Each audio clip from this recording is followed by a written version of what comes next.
لذلك لما الله يرضى عن عمر لما ارسل لمغيبه، المغيبه اللي هي غاب زوجها وعكسها مشهد في اللغه، نعم، اللي زوجها موجود، شاهد مش كده صح ولا ايه؟ صحيح. طبعا. فهي حامل في الشهر السابع، فارتبكت المرأة، قالت ماذا يريد عمر مني؟ ظنت انها ربما اخطأت، عملت شيء وزوجها مش موجود، فارتبكت. وده عمر، يعني هذا عمر. ففي الطريق حدث لها طلق، وضعت الجنين، نزل مات في الطريق، حصل لها طلق.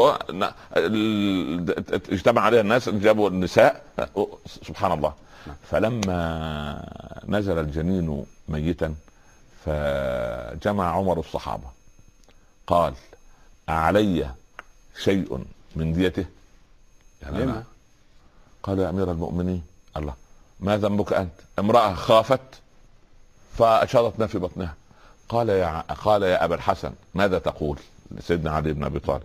قال يا أمير المؤمنين إن كانوا قد نصحوك فقد غشوك، ويوم القيامة لن ينفعوك. عليك غرة اللي هي عشر الدية، يعني 10 جمال، 10 من الإبل، لأنك أخفتها فنزل ما في بطنها وأنت قد رزقت هيبة يا أمير المؤمنين.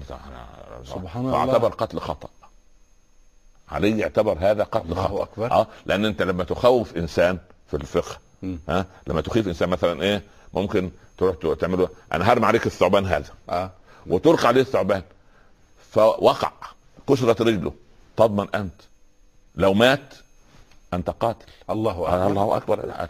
لأني روعته، لأنك روعته.